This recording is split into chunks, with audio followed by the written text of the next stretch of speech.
update အသစ် meta အသစ်ဒီ season မှာတင်ဟာ mythical immortal ကိုရောက်ချင်တဲ့ဆန္ဒရှိရဆိုရင်တော့ early game မှာထိန်းဆောင်ရမှာပဲဖြစ်ပါတယ်မဟုတ်ရင်တော့ပုံမှန်အတိုင်းမသိမှာပဲတောင်းတင်နေမှာပါ MLBB ဟာအရင်ကလို slow game မဟုတ်တော့ဘဲနဲ့ ambush နဲ့ mobility ကိုဦးစားပေးရခက်ဖြစ်လာပါတယ်မွန်တွန်းက map အပြောင်းလဲအကြီးတွေလောက်လိုက်လို့ ambush လုပ်ဖို့ထပ်တိုးချုံဖို့အသစ်တွေလည်းပိုပြီးများလာပါတယ်ချုံပုတ်တွေကအရင်အထက်ပိုပြီးရှိလာတာကြောင့်ယူဒိုရာတို့ချောင်တို့ကတိရာတို့လို ambush ဆော့ရတဲ့ hero တွေဟာနောက်ထပ်ပိုပြီးအသုံးဝင်လာမှာဖြစ်လို့ချောင်ပရိုလေးလို့ရှိရင်လေသူတို့တခါတည်းခေါ်မဆော့ဖို့ပြောထားကြပါတယ်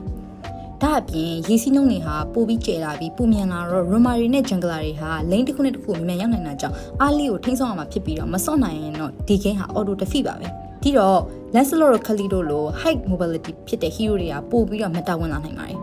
နောက်ပြီးတော့ MLBB ရဲ့ original မိခင်ကြီးဖြစ်တဲ့လေလာရဲ့ legend skin ဟာလည်းအခုဆိုလို့ရှိရင်ထွက်ရှိလာပြီဖြစ်ပါတယ်မိခင်ကြီးလေလာကတော့မထွက်ရင်လည်းမထွက်ဘူးထွက်ရင်လည်း legend skin မှာထွက်လာတာမို့လို့လုံးဝလက်လွတ်မတင်တဲ့ skin တစ်ခုဆိုလည်းမမှားပါဘူး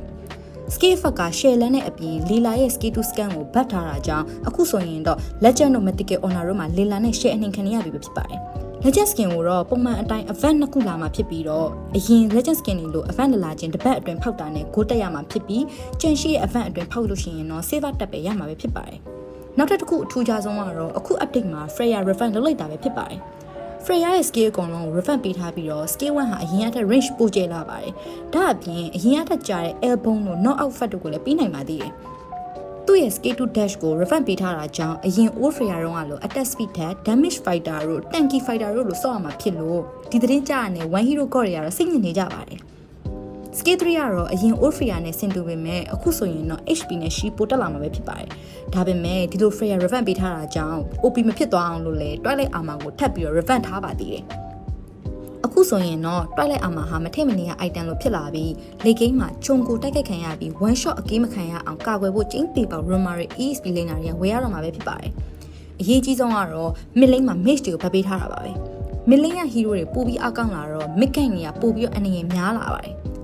ကျူရှင်းလို hero အသစ်တွေရဲ့ displacement skill တွေကတိတရဲ့ dive in dive out တွေက MPL pro scene တွေမှာတော့အရေးပါတဲ့ pit တစ်ခုဖြစ်လာတော့ pro တွေက healer support meteor တို့လို florino ကိုစောစောစီရွေးပြီးတော့ team တစ်ခုလုံး movement speed ပေးပြီးအမြန်ဆုံး roam ကိုအမြန်ဆုံး pick off လုပ်ဖို့ဆော့လာနိုင်တဲ့ကြောင့် meta ပိုပြီးဝင်လာနိုင်ပါတယ်ဒါနဲ့ lobby ထဲမှာ diamond 9လုံး3ရုံနဲ့ချစ်စရာ emote လေးတွေချင်းချင်းပေးလို့ရပြီဆိုတာသိပြီးကြပြီလားတင်သားရီးစားရှိမယ်ဆိုလို့ရှိရင်တော့တင်းရဲ့ကောင်မလေးစစ်ဆိုးစစ်ကောက်နေဒိုင်းမွန်9လုံးနဲ့ချုပ်လို့ရမှာဖြစ်ပြီးတော့ရီးစားမရှိတဲ့သူတွေကတော့ဘိုင်းတူဘိုင်းအချင်းချင်းသာပေးလို့ရမှာဖြစ်ပါတယ်ဒါဆိုတင်အခုဘာလုပ်ရမလဲဆိုတော့ mobility heroes တွေကစား map ကိုကြည့် early game မှာဒေါသကကြီးကစားနိုင်မှာတာ season မကုန်ခင် meta အသစ်နဲ့ immortal ကိုရောက်နိုင်မှာမဟုတ်လို့ season 38ရဲ့ immortal ကိုရောက်ဖို့အချိန်ဆွဲနေလို့မရတော့ဘူးเนาะအဲ့တော့ follow လေးလုပ်ထားပေးကြပါအောင်